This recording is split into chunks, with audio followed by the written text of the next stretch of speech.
Good morning students, स्वागत आप सभी का अपने इस मैथमेटिक्स की ऑनलाइन क्लासेस में। जैसा कि आप जानते हैं कि हम लोग यहाँ पे 12वां चैप्टर जो है वो स्टार्ट कर चुके हैं। 12.1 में हमने पढ़ा था कि किसी भी अवकलन समीकरण की कोटि और उसकी घात से क्या तात्पर्य होता है। हमने उसके एग्जाम्पल्स और क्वेश्चंस दोनों कर लिए थे। उसके बाद में हमने 12.2 का जो थ्योरेटिकल पार्ट है वो भी हमने पढ़ लिया था कि अवकलन समीकरण का निर्माण करने की जो क्रिया विधि है वो क्या क्या होती है, किस प्रकार से हम लोग किसी भी वक्र के अवकलन समीकरण की जो है वो अवकलन समीकरण को हम लोग प्राप्त कर सकते हैं। तो देखिए बच्चों, इसी संदर्भ में आज हम 12.2 प्रश्नावली लेके आए हैं और इसके जो क्वेश्चंस आप ध्यान से समझिएगा, आपको बेटर समझ में आएगी वो थ्योरी। यहाँ पे देखिए बच्चों, आपको पहला जो क्वेश्चन है उसमें आपको एक वक्र दिया गया है y बराबर ax प्लस बी बटे एक्स। हमें यहाँ पर एक वक्र दिया गया है y बराबर ax प्लस बी बटे एक्स। हमें इस वक्र के कुल के लिए अवकलन समीकरण का निर्माण करना है। तो देखिए बच्चों, जो समीकरण आपको यहाँ पर दी गई है, जिस वक्र की समीकरण को आपको यहाँ पे दी गई है, उसको हम मान के चलते हैं समीकरण नंबर 1। अब देखिए बच्चों, जैसा कि मैंने आपको बताया था कि आप जब भी किसी भी समीकरण, कोई भी समीकरण जब आपको दी जाए तो आपको केवल वहाँ पे स्विच अचरों की संख्या देखनी है कि उस समीकरण में कितने स्विच अचर आए हैं। तो आप देखेंगे बच्चों, यहाँ पे दो स्विच अचर हैं, ए और बी। तो देखिए बच्चों, यहाँ पे इसका मतलब ये हुआ कि समीकरण नंबर 1 का आपको 2 बार यहाँ पे अवकलन करना होगा। यहाँ पे पहले हम लोग इसका x के सापेक्ष प्रथम कोटि का अवकलन करेंगे, उसके बाद में इसका द्वितीय कोटि का अवकलन करेंगे। 2 बार अवकलन क्यों करेंगे? क्योंकि यहाँ पे स्विच अचरों की संख्या जो है वो 2 है। तो देखिए बच्चों, जब मैं इसका प्रथम कोटि का अवकलन करता हूँ तो बच्चों मुझे मिलता है यहाँ पे dy बाई डी एक्स बराबर में मुझे मिलेगा यहाँ पे a और माइनस का मिलेगा b बटे एक्स के। और जब मैं इसका द्वितीय कोटि का अवकलन करता हूं बच्चों तो आप मुझे यहाँ पे मिलेगा डी स्क्वेयर वाई बटे डी एक्स स्क्वेयर।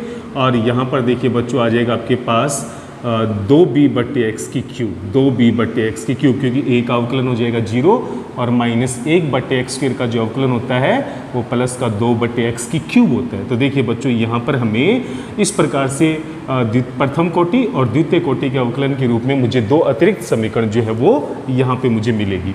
तो देखिए बच्चों, जो आपको समीकरण दी गई थी स्टार्टिंग में वक्र की, वो समीकरण नंबर 1 हो गई, ये दूसरी समीकरण है और ये तीसरी समीकरण। आपको सिंपली क्या करना है, इन तीनों ही समीकरणों के संयोजन से कोई भी विधि का इस्तेमाल करके आपको इन स्विच अचरों का यहाँ पे विलोपन करना है। कोई भी विधि, किसी भी प्रकार से आप यहाँ पे रूल लगा सकते हो। आपको यहाँ पे स्विच अचर ए और बी का यहाँ पे विलोपन करना है। तो देखिए बच्चों, मैं यहाँ पे स्विच अचर का विलोपन किस प्रकार से करता हूँ, मैं इस पूरी समीकरण को x से गुणा कर रहा हूँ। तो मेरे पास यहाँ पे परिवर्तित समीकरण जो है वो x dy बटे dx बराबर में ax और माइनस का b बटे x के रूप में समीकरण नंबर 2 प्राप्त हो जाएगी। यहाँ पर देखिए बच्चों, b बटे x है तो यहाँ पर भी b बटे x बनाना अनिवार्य था, तो मैंने यहाँ पे इस पूरी समीकरण को x से गुणा कर दिया।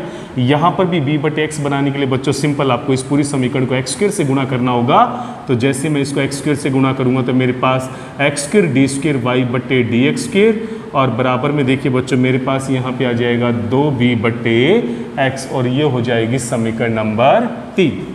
अब देखिए बच्चों, सिंपली आपको यहाँ पे क्या करना है, इस समीकरण के अंदर इस समीकरण को जोड़ के जैसे मैं इस समीकरण को घटाऊंगा, समीकरण नंबर 3 में समीकरण नंबर 2 को जोड़ेंगे और समीकरण नंबर 1 को घटाएंगे, तो यहाँ से अचर जो राशियां हैं, स्विच अचर जो है ए और बी, इसका हो जाएगा विलोपन और उसके बाद जो समीकरण बचेगी वही अभिष्ट समीकरण हमें चाहिए थी। तो देखिए बच्चों, हम सिंपली हम लोग क्या करेंगे, यहाँ पे समीकरण नंबर 3 में हम समीकरण नंबर 2 को जोड़कर समीकरण नंबर 1 को घटाएंगे।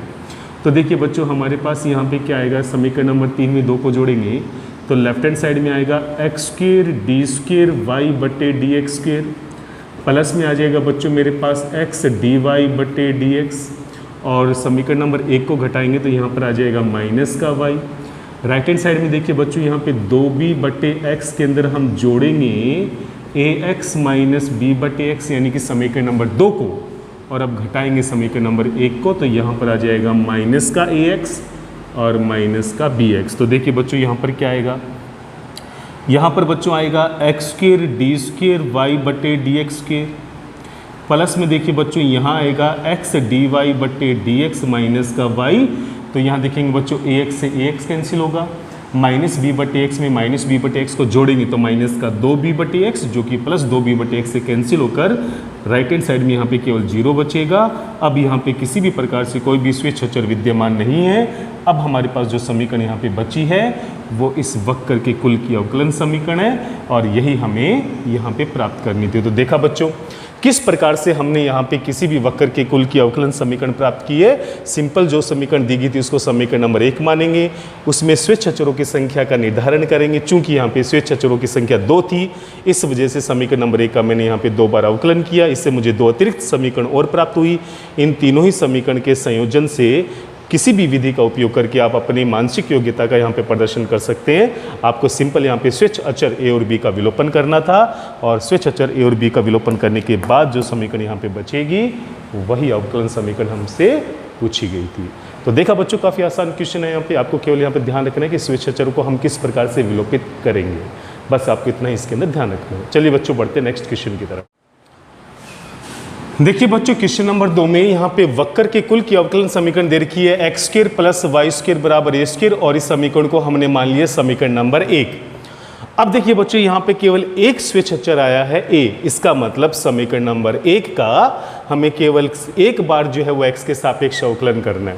तो देखिए बच्चों जैसे ही मैं समीकरण नंबर 1 का एक्स के सापेक्ष अवकलन करता हूँ तो मुझे यहाँ पे क्या मिलेगा, एक्स स्क्वायर का अवकलन हो जाएगा यहाँ पे 2x, वाई स्क्वायर का अवकलन हो जाएगा यहाँ पे 2y। चूंकि x के सापेक्ष अवकलन कर रहे हैं इसलिए y का अवकलन आएगा dy/dx। a एक अचर राशि इस वजह से इसका अवकलन हो जाएगा 0। जैसे ही पूरी समीकरण में बच्चों मैं 2 का भाग दूंगा मेरे पास आएगा x प्लस वाई dy/dx और बराबर में 0। आप देख सकते हैं बच्चों यहाँ पे अब किसी भी प्रकार से कोई भी अचर विद्यमान नहीं है। इसका मतलब जैसे ही मैंने समीकरण नंबर 1 का प्रथम कोटि का अवकलन किया, स्वेच्छ अचर जो है वो अवकलन करते ही यहाँ से विलोपित हो गया। उसके बाद जो समीकरण यहाँ पे शेष बची है वही अवकलन समीकरण इस वक्र के कुल की अवकलन समीकरण कहलाएगी। तो देखो बच्चों कई बार क्वेश्चन बहुत आसान हो जाते हैं, जैसे कि ये क्वेश्चन है केवल यहाँ पे एक चर राशि थी, प्रथम कोटि का अवकलन करते ही यहाँ पे इस अचर राशि का यहाँ पे विलोपन हो जाता है। कई बार ऐसी स्थिति भी आएगी कि 2 बार अवकलन करते ही उस अचर राशि का विलोपन हो जाएगा, तो वो क्वेश्चन वहीं समाप्त हो जाता है। अगर वहाँ पे उस कंडीशन में जो भी अवकलन समीकरण हमारे पास आएगी वही उसका सॉल्यूशन कहलाएगा। तो सिंपल बच्चों यहाँ पे हमने इसका प्रथम कोटि का अवकलन किया जिससे ए स्क्वायर यहाँ से विलोपित हो गया, 2 का देंगे भाग तो हमारे पास x प्लस वाई dy/dx बराबर 0 के रूप में अभिष्ट अवकलन समीकरण जो है वो प्राप्त हो जाएगा। देखिए बच्चों क्वेश्चन नंबर 3 देखिए यहाँ पे वक्र की कुल की समीकरण दे रखी है y बराबर a e की power 3x plus b e की पावर 5x। तो बच्चों यहाँ पर ये हो जाएगी समीकरण नंबर 1। चूंकि यहाँ पे 2 स्वेच्छ अचर आए हैं a और b तो हमें समीकरण नंबर 1 का 2 बार करना होगा अवकलन। तो देखिए बच्चों जब हम इसका प्रथम कोटि का अवकलन करेंगे तो अपने पास समीकरण आएगी dy/dx बराबर में 3a e की पावर 3x, क्योंकि e की पावर 3x का अवकलन e की पावर 3x और 3x का हो जाएगा 3। इसी प्रकार बच्चों ये हो जाएगा यहाँ पे 5b e की पावर 5x, 5b e की पावर 5x।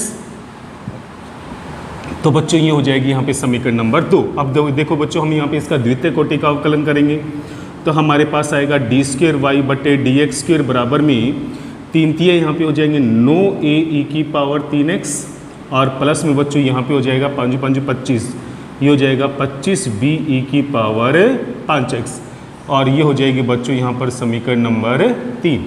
तो देखिए बच्चों हमें समीकरण नंबर 1, 2 और 3 से यहाँ पर a और b का विलोपन करना है। तो देखिए बच्चों मैं यहाँ पे कौन सा ऑपरेशन यहाँ पे लेके चलूँगा। समीकरण नंबर 3 में से हम समीकरण नंबर 2 को 5 से गुणा करके घटाएंगे बच्चों। समीकरण नंबर 3 में से समीकरण नंबर 2 को 5 से गुणा करके घटाएंगे तो लेफ्ट हैंड साइड में देखिए बच्चों क्या आएगा, ये आएगा d²y/dx²। यहाँ पर इसको 5 से गुणा करके घटाएंगे तो लेफ्ट हैंड साइड में आ जाएगा 5dy/dx। यहाँ देखिए बच्चों 25 में से 25 घटाएंगे तो यहाँ पे b का विलोपन हो जाएगा और यहाँ पर 9 में से 5 दिया 15, यानी ये आ जाएगा यहाँ पे 9a e की पावर 3x में से हम यहाँ पे 15a e की पावर 3x को घटाएंगे तो ये आएगा माइनस का 6a e की पावर 3x। तो देखिए बच्चों हम यहाँ से a e की पावर 3x की वैल्यू निकालेंगे तो देखिए बच्चों अपने पास ए ई की पावर 3x का मान क्या आ गया, जब -6 का मैं यहाँ पे भाग दूंगा तो माइनस की वजह से ये आपस में इंटरचेंज हो जाएंगे बच्चों। तो 1/6 तो रहेगा बाहर और यहाँ आ जाएगा 5 dy/dx और ये हो जाएगा माइनस का d²y/dx²। तो बच्चों ये हो जाएगी यहाँ पे समीकरण नंबर 4। अब देखिए बच्चों हम यहाँ पे क्या करेंगे, दोबारा यहाँ पे संक्रिया लेने वाले हैं हम समीकरण नंबर 3 को। समीकरण नंबर 2 को इस बार हम 3 से गुणा करके घटाएंगे। तो समीकरण नंबर 2 को 3 से गुणा करके जब समीकरण नंबर 3 में से घटाएंगे तो हमारे पास देखिए बच्चों क्या आएगा, लेफ्ट हैंड साइड में हमारे पास आएगा यहाँ पे d²y/dx² माइनस का 3 dy/dx, क्योंकि इस बार समीकरण नंबर 2 को 3 से गुणा करके समीकरण नंबर 3 में से घटाया जा रहा है। तो देखिए बच्चों यहाँ पे क्या आएगा, 9 में से 9 घटाएंगे 0 हो जाएगा, 25 में से 15 घटाएंगे तो बच्चों यहाँ बचेगा 10b⁵ क्या बचेगा बच्चों, 10b⁵ तो यहाँ से अगर बच्चों मैं b⁵ का मान निकालूँ तो मुझे प्राप्त होगा 1/10। तो देखिए बच्चों मुझे क्या प्राप्त होगा, तो यहाँ से जो b⁵ का जो मान है वो हमारे पास आ जाएगा यहाँ पे 1/10 d²y/dx² और यहाँ पर आएगा माइनस का 3 dy/dx। तो देखिए बच्चों ये हो जाएगी समीकरण नंबर 5।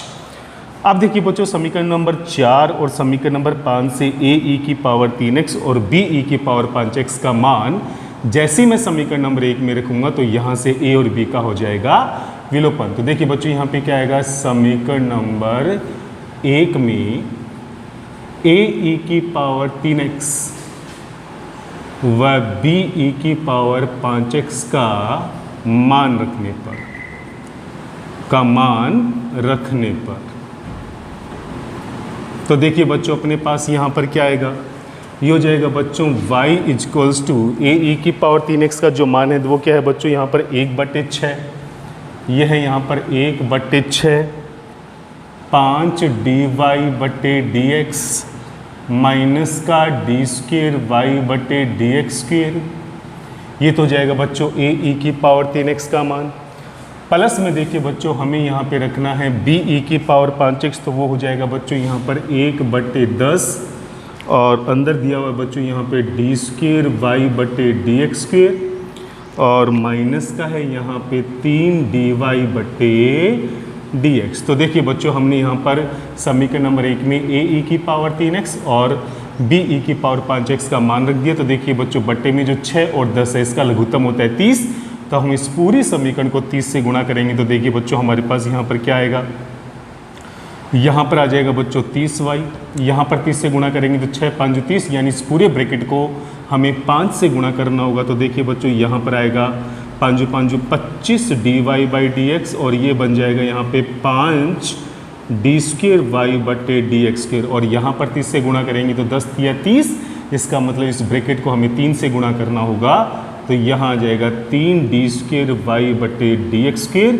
और माइनस में आएगा बच्चों 9, माइनस में आ जाएगा यहाँ पे 9 dy/dx। तो देखिए बच्चों हम इसको आगे सोल्व करेंगे तो अपने पास क्या आएगा यहाँ पे 30y, 25 dy/dx में से 9 dy/dx को घटाएंगे बच्चों तो यहाँ पर बचेगा 16 dy/dx और यहाँ पर -5 में से प्लस का 3 d²y/dx² घटाएंगे तो ये माइनस का 2 d²y/dx² बचेगा।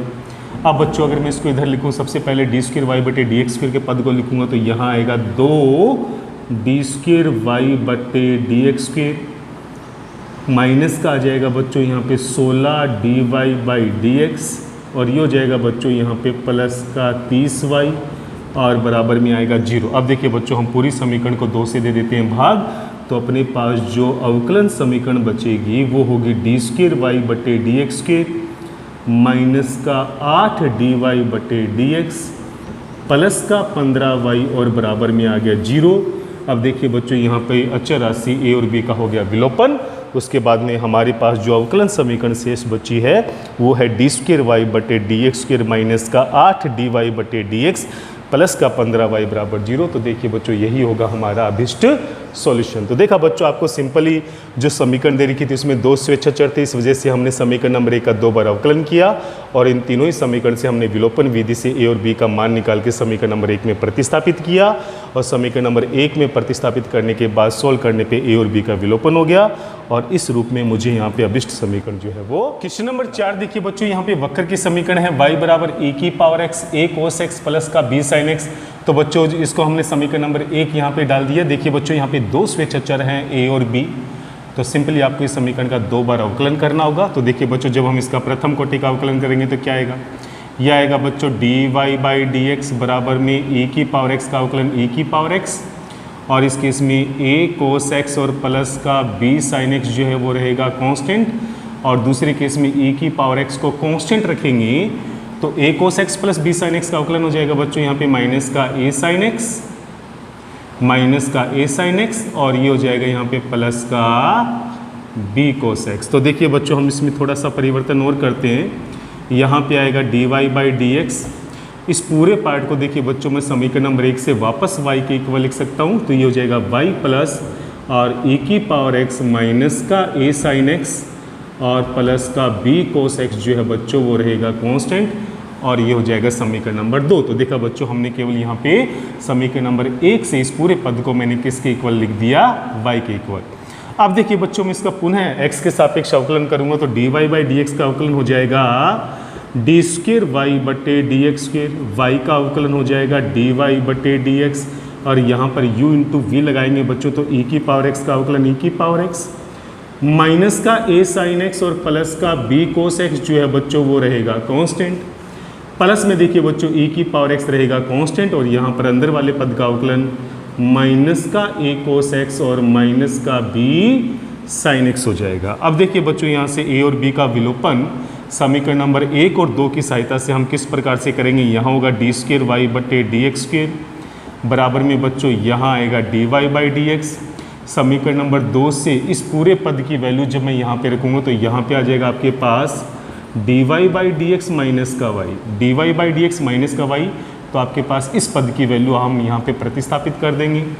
यहाँ से जब मैं माइनस का चिन्ह कॉमन लूँगा उसके बाद में जो पद यहाँ बचेगा वो समीकरण नंबर 1 से किसके इक्वल होगा, y के इक्वल। तो यहाँ से माइनस का साइन कॉमन लेने के बाद ये पूरा पद जो है वो किसके इक्वल हो जाएगा, y के। उसके बाद देखिए बच्चों, जैसे मैं इसको थोड़ा सोल्व करता हूँ तो मेरे पास आता है डी स्क्वेयर वाई बटे डी एक्स स्क्वेयर प्लस में D Y by D x और D Y by D X को जब जोड़ेंगे बच्चों तो यहाँ पर ये बराबर में आ जाएगा 2 d Y by D x और यहाँ पर देखिए बच्चों माइनस वाई और माइनस वाई हो जाएगा माइनस का 2y। तो देखिए बच्चों, अपनी अभिष्ट अवकलन समीकरण डी स्क्वेयर वाई बटे डी एक्स स्क्वेयर माइनस का 2 डी वाई बटे डी एक्स और प्लस में 2y बराबर 0 के रूप में हमें ये अवकलन समीकरण जो है वो प्राप्त हो जाएगी। तो देखा बच्चों, सिंपल हमने समीकरण नंबर 1 का 2 बार अवकलन करके यहाँ से किस प्रकार से हमने a और b का विलोपन किया है, ये सारे आप अभ्यास से समझ सकते हैं और इसके ऊपर आप लोग बहुत अच्छे से प्रैक्टिस कीजिएगा। तो बहुत जल्द जो है यहाँ पे a और b का स्वेच्छाचरों का विलोपन करना आप सीख जाएंगे। विधियाँ और भी हो सकती हैं पर वो थोड़ा सा टाइम कंज्यूमिंग हो सकती हैं, उसमें क्वेश्चन थोड़ा सा बड़ा हो सकता है। बाकी आंसर में कोई प्रॉब्लम नहीं आएगी, आप कोई भी विधि यहाँ पे इस्तेमाल कर सकते हैं। तो देखिए बच्चों, प्रश्नावली 12.2 का लास्ट क्वेश्चन यानी पांचों क्वेश्चन देखिए अपने पास वक्र कुल की समीकरण देखिए y बराबर a cos x plus b। तो देखिए बच्चों, आप देख सकते हैं कि यहाँ पे a और b के रूप में दो स्वेच्छाचर यहाँ पे आए हुए हैं। मैंने इसको समीकरण नंबर 1 मान लिया। चूंकि यहाँ पे दो स्वेच्छाचर है इस वजह से मैं इसका 2 बार अवकलन करूँगा x के सापेक्ष। जब प्रथम कोटि का अवकलन करेंगे तो आएगा d Y by D x बराबर में माइनस का a sin x plus b। तो देखिए बच्चों, ये हो जाएगा यहाँ पे प्रथम कोटि का अवकलन और जब मैं इसका द्वितीय कोटि का अवकलन करूँगा तो डी स्क्वेयर वाई बटे डी एक्स स्क्वेयर बराबर माइनस का a और sin x प्लस b का अवकलन हो जाएगा cos x प्लस b। अब देखिए बच्चों, सिंपल आपको cos x प्लस b का मान समीकरण नंबर 1 से रखना है। तो देखिए बच्चों, क्या आएगा आपके पास डी स्क्वेयर वाई बटे डी एक्स स्क्वेयर माइनस का a इंटू में समीकरण नंबर 1 से जब cos x प्लस b का मान निकालेंगे तो वो यहाँ पे y बटे a के रूप में आएगा, जिससे आपके पास केवल माइनस का y बचेगा। इस संक्रिया से आप देख सकते हैं बच्चों, ये मैंने यहाँ पे समीकरण नंबर 1 से चेंज लिया है। आप इस संक्रिया से देख सकते हैं बच्चों, एक साथ यहाँ पे b का भी विलोपन हो गया और a का भी विलोपन हो गया। तो अपने पास अभिष्ट समीकरण क्या बचेगी, लेफ्ट हैंड साइड में है डी स्क्वेयर वाई बटे डी एक्स स्क्वेयर माइनस का y इधर आएगा तो प्लस का y और बराबर में आएगा 0। तो यहाँ पर a और b दोनों ही अचर राशि का विलोपन होने के बाद हमारे पास इस रूप में अपनी अभिष्ट अवकलन समीकरण जो है वो प्राप्त हो जाएगी। तो देखा बच्चों, यहाँ पे काफ़ी आसान क्वेश्चन आप समझ गए होंगे किस प्रकार से किसी वक्र के कुल के समीकरण से हम उसके अवकलन समीकरण का निर्माण कर सकते हैं।